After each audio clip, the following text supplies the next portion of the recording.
नमस्कार, मैं हूं रश्मि पांडे और आप देख रही हैं लाइव इंडिया 2। आइए नजर डालते हैं इस वक्त की बड़ी खबर। जिला पंचायत चुनाव में षड्यंत्र के तहत एक महिला को चुनाव लड़ने के अधिकार से वंचित करने का सनसनीखेज मामला सामने आया है।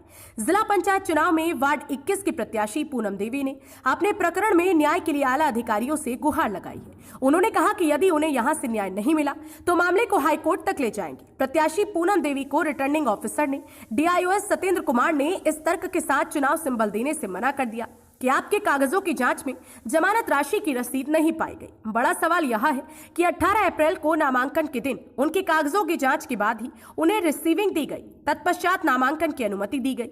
फिर 21 अप्रैल को साजिश के तहत उन्हें चुनाव सिंबल देने से मना कर दिया जाता है। तर्क दिया जाता है कि आपकी जमानत राशि रसीद नहीं है। पीड़िता महिला प्रत्याशी पूनम कुमारी का कहना है कि जमानत राशि की रसीद संख्या 8642 नामांकन फॉर्म पर अंकित है। रसीद कार्बन लगाकर काटी जाती है। रसीद बुक की जांच से सारा खेल सामने आ जाएगा। उन्होंने आगे कहा है कि इस प्रकरण को हम हाईकोर्ट में चुनौती देंगे। हाईकोर्ट रिटर्निंग अफसर और कागजों की जांच करने वाले अन्य को तलब करेगा, तब सच्चाई अपने आप सामने आ जाएगी। महिला प्रत्याशी के चेहरे पर एक महिला होने का दर्द साफ झलक रहा था। बड़ा सवाल यह है कि किसी अधिकारी द्वारा महिला को संवैधानिक रूप से चुनाव लड़ने के अधिकार से कैसे वंचित किया जा सकता है। ये कार्य संविधान विरोधी और सरकार विरोधी पद का दुरुपयोग है। जहां एक और महिला प्रत्याशी पूनम देवी की सामाजिक प्रतिष्ठा धूमिल हुई और आत्मसम्मान को ठेस पहुंची है, वहीं दूसरी ओर चुनाव प्रचार और नामांकन में हुए संसाधन खर्च की क्षतिपूर्ति कैसे होगी। महिला रिटर्निंग अफसर की महिला विरोधी सोच से डिप्रेशन में है। ऐसे में महिला यदि कोई आत्मघाती कदम उठाती है तो उसके लिए कौन उत्तरदायी होगा।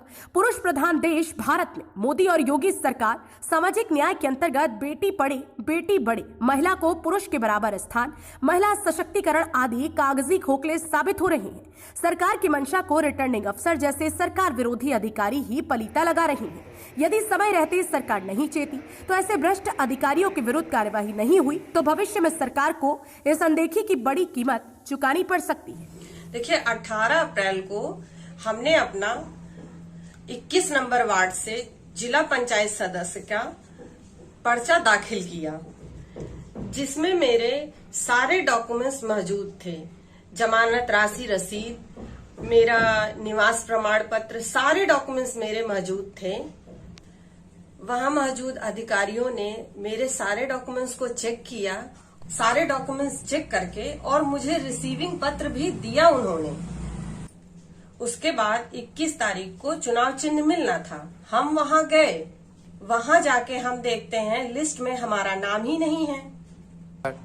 इस संबंध में हमने निर्वाचन अधिकारी सत्येंद्र कुमार से बात भी की हमने, तो उन्होंने कहा ठीक है, आपकी फाइल दिखवाते हैं।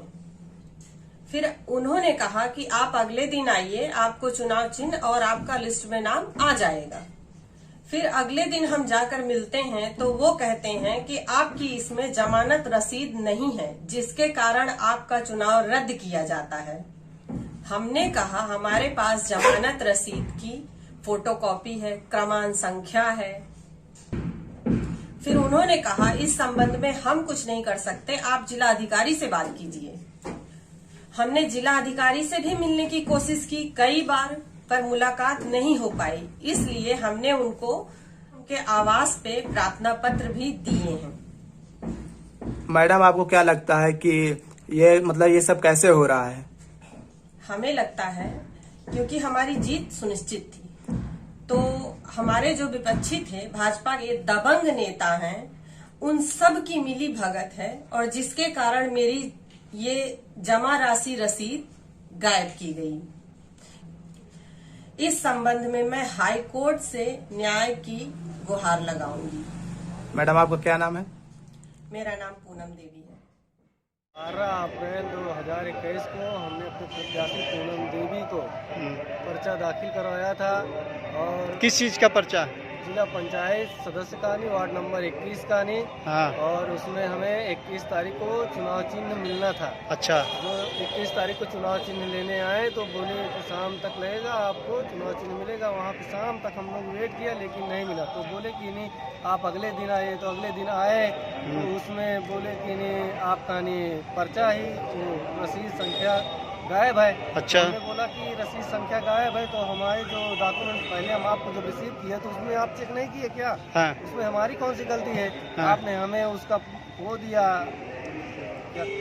रिसीविंग दिया आपने। हाँ। हमें रिसीविंग आप ऐसे कैसे दे सकते हैं? वो तो आपकी जिम्मेदारी है ना। आपको क्या लगता है? सर इसमें लगने की क्या बात है, इसमें जो विभागीय लोग हैं उन्होंने मिली भगत है, उन्होंने पर्चा खारिज करवा दिया है, क्योंकि हमारा प्रत्याशी चुनाव जीत रहा है।